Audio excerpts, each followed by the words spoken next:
Prime Minister Starmer, Melania and I are tremendously thankful for the wonderful hospitality that you and Lady Starmer have extended today at Chequers. Quite the place, I must say, quite the place.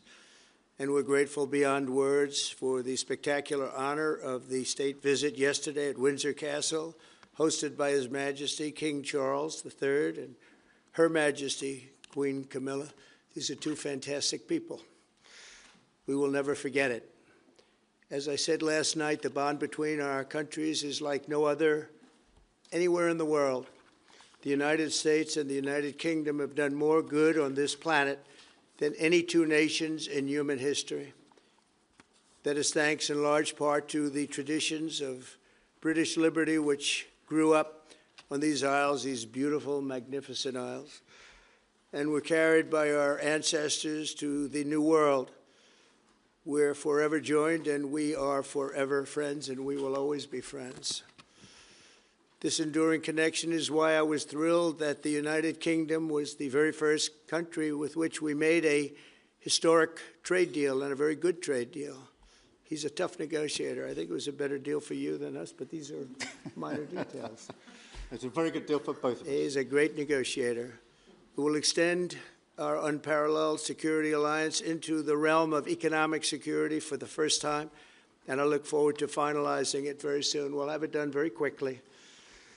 We have also just signed a historic technology prosperity deal, one of a kind, to ensure our countries lead the next great technological revolution side by side. In fact, we just left the business leaders, the biggest in the world. Some are in this room right now. And that was quite a meeting we had on business and trade and technology. This trip has galvanized $350 billion in deals across many sectors, and we're committed to ensuring that the UK has a secure and reliable supply of the best AI hardware and software on Earth. And we supply that, and we'll make sure we supply it in quantity to the UK. And we also are joining forces on quantum computing and nuclear power, a natural partnership for close allies. The United States, as you probably have heard, is doing better than it has ever done in terms of business and investment. The stock market has hit a new high, as you know, and that's for many, many days out of our fairly short 8 months.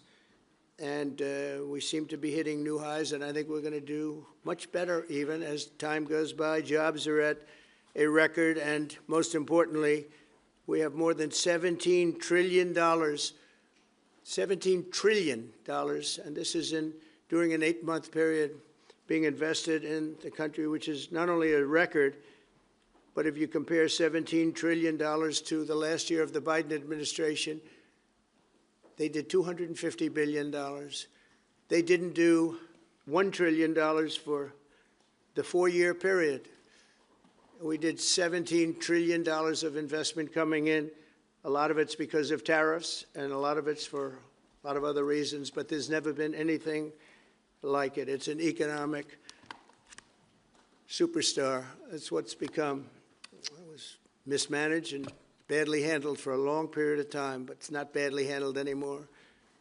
So that's a record, and remember, that's up until 8 months. We have another few months to go, and that number is going to get significantly higher, especially if we win a certain case that we're waiting to hear. That will be something like the world has never seen. I want to congratulate the United Kingdom on making the vital commitment to spend 5% of GDP on defense at the NATO summit this year. We've worked together very closely in so many ways. I'm very honored to tell you that we've solved 7 wars, wars that were unsolvable, wars that couldn't be negotiated or done. The U.S. has done 7 of them. The one that I thought would be easiest would be because of my relationship with President Putin, but he's let me down. He's really let me down.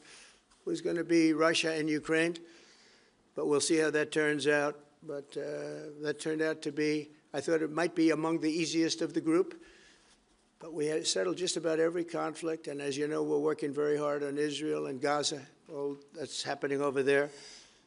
Complex, but it's going to get done. It'll all get done right. And likewise, Russia and Ukraine will get done. But you never know in war. You know, war is a different thing. Things happen that are very opposite of what you thought. You thought you were going to have an easy time or a hard time, and it turns out to be the reverse. As we saw in the unforgettable parade yesterday at Windsor Castle, what a place it is. The British Armed Forces carry on one of the finest military traditions in the world, one of the greatest marching bands, one of the most magnificent sights I've seen. I know that our service members look forward, and we do look so forward to working even more closely with yours as you push toward that 5% goal. And I think, Mr. Prime Minister, you're just about there. You're going to be there very quickly, along with a lot of other great countries. I want to thank NATO and our wonderful head of NATO, who's really worked very hard, Mark, for the job they've done. As you know, NATO was at 2% GDP, and they didn't pay it. Now they're at 5%, then they pay it. And we appreciate that. And we're sending a lot of weapons to NATO. NATO is paying for those weapons in full. But we're sending them, and we're doing a great job at getting them what they need. And we appreciate the fact that they're taking care of it, because the United States is into that war for $350 billion. And just really very sad. It just got out of control. They didn't know what they were doing. But over the generations, British and American warriors have shed their blood side by side in defense of liberty and freedom.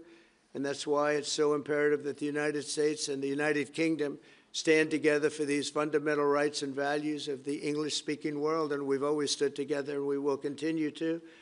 Just last week, a great American, Charlie Kirk, was heinously assassinated for speaking his mind. He was a great young man. Incredible future. Some people said he might be president someday. I told him, I said, Charlie, I think you have a good shot someday at being president. And he just wanted to take care of youth. He loved youth. I've never seen anybody relate to youth like Charlie. And they related to him, and they're devastated. But I appreciate the many British citizens who have offered their condolences. And again, Charlie was a great person. We'll be going out to a service on Sunday. I'll be leaving with some of the people in this room just to celebrate Charlie and all that he's done. So incredible. Never seen anything like it. But I hope that together our nations can lead a movement to defend the glorious traditions of freedom on both sides of the Atlantic. There could be no greater tribute to the immortal bonds of affection and loyalty that unite the British and the American people for all of time. We have a relationship like no other. It will always be that way. We will always be united. We'll always be together. And I just want to thank you, Mr. Prime Minister, for the great job I think you're doing. Thank you very much. Thank you.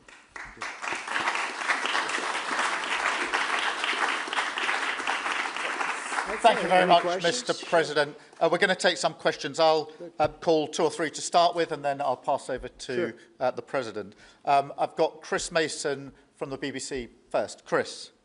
Thank you both. Chris Mason, BBC News.